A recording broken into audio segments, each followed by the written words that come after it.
দেশের দ্বিতীয় বৃহত্তম স্থলবন্দর দিনাজপুরের হিলি স্থলবন্দর। দেশের মোট চাহিদার বেশিরভাগ পেঁয়াজ সহ খাদ্যদ্রব্য জাতীয় পণ্য আমদানি হতো এই বন্দর দিয়ে। প্রতিদিন এই বন্দর দিয়ে পাথর, চাল, পেঁয়াজ সহ বিভিন্ন পণ্যবাহী 2 থেকে 250 ট্রাক প্রবেশ করত। দেশের বিভিন্ন স্থান থেকে আসা পাইকার ও বন্দরে কর্মরত শ্রমিকদের পদচারণায় মুখরিত থাকত পুরো হিলি স্থলবন্দর। কিন্তু দিন দিন স্থবিরতা নেমে এসেছে বন্দরের আমদানি রপ্তানি বাণিজ্যে। পণ্য আমদানির পরিমাণ শূন্যের কোঠায় নেমেছে।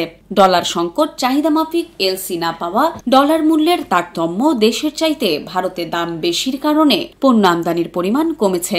অন্য বন্দরে খরচ কম ও সুযোগ সুবিধা পাওয়া সহ হিলি স্থলবন্দরের সড়কগুলো খারাপ হওয়ার কারণে আমদানি কমেছে, এই দাবি আমদানিকারকদের। এদিকে পণ্যের আমদানি কমায় মানবেতর জীবনযাপন করছেন বন্দরে কর্মরত 500 শ্রমিক।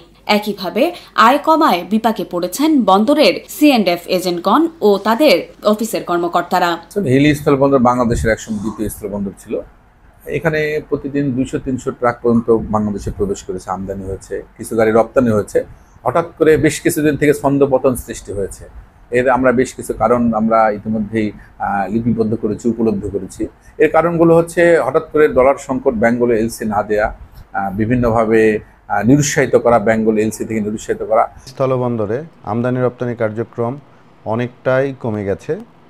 আমরা মনে করছি আসলে আমদানিকারকরা এলসি করতে পারছে না, এটা মূলত মূল কারণ।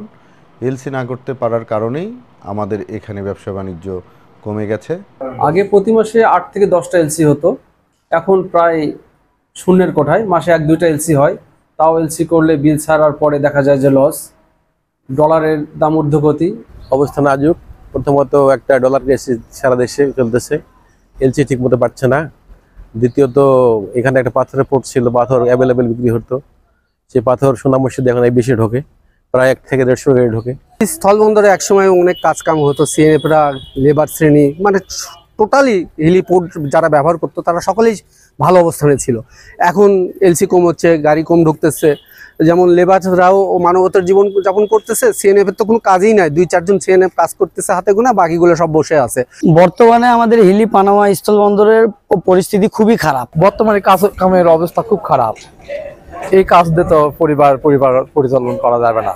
আমরা ইদানিং আমাদের পর্তা হচ্ছে না, কোনো মালিক পেঁয়াজে পর্তা হচ্ছে না, মরিচে হচ্ছে না, আদাতে হচ্ছে না।